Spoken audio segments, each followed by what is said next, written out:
All right, fight announcement with the Spencer Rivas.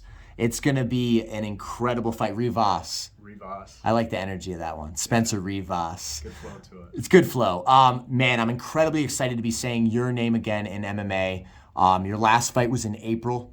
You know, you've had a lot of time to work on your game. You knew some areas that you wanted to spend time on. You were dealing with injury after injury. You were trying to get yourself healthy.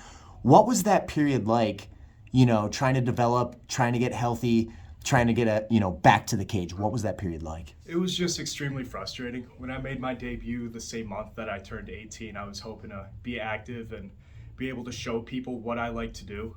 But shortly after my first fight, I unfortunately got injured, and it's just been a long journey trying to fix myself up. And I feel like I really haven't had too much downtime. I've been working on something around my injuries, and I've only been improving.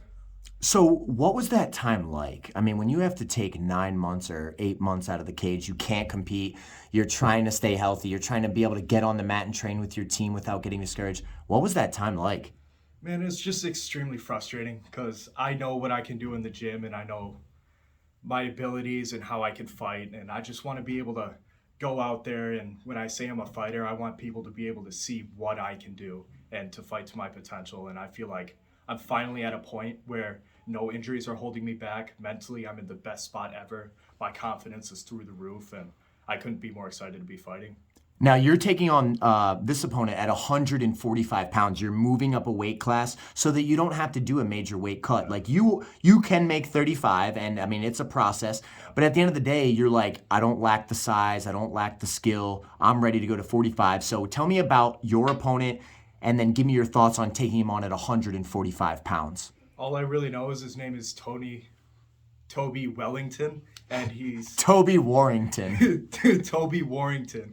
And he wrestled in high school, and it's his debut. That's all I really know. But I do well against wrestlers. I do well against strikers. No matchup really worries me too bad. And really, the unknown makes it more about you, man. I mean, there's not a lot you can focus on. You don't have to worry about he's great at this, he's great at that. He, was a high school wrestler, so he should be taken seriously. I'm sure he's an athlete. That first fight gives you energy. You stepped out there with a Rufus Sport killer your first fight as an 18-year-old kid, hands in the air, throwing up the dukes, and, it was an amazing night for you. And I'm sure he wants the same experience, and you're going to have to rob him of that experience. When you hear that someone's a wrestler, they come with work ethic, they come with grind, and this is your first fight up at 145 pounds. What do you think you're going to have to do to get your hand raised in this bout? I don't really like going into fights with game plans. I feel like I have a great style to fight any fighter, no matter what they bring. I'm super well-rounded. I can fight anywhere.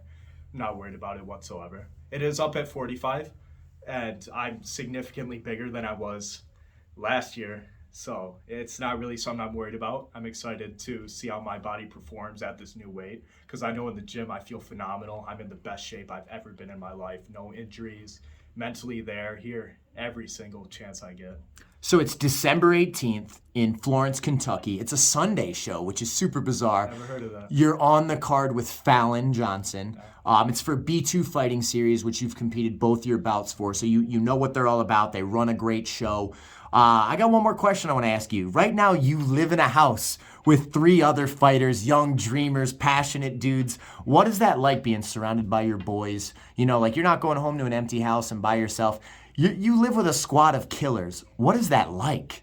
Well, not only does it help me physically, having 3 of not only really good training partners, but 3 of my best friends in the world that I can live with. We can come up here whenever and train, and we're here several days, and we do stuff at home too. It's just our entire lifestyle is more focused around fighting, and we don't have as many distractions because we're all stick to good diets, and we stay in shape, and we have active lifestyles, and we don't do anything that would really harm that. So I think we all really help each other. So just finally, anything you'd like to say to any family, friends, your little brother Piero will be watching this one day. Just anything you want to record in this moment, go ahead and say it, and we'll wrap this video up.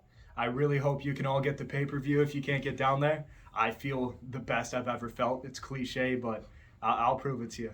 You'll like what you see. Beautiful. Well, thank you for being here with me, Spencer. We'll wrap this video up.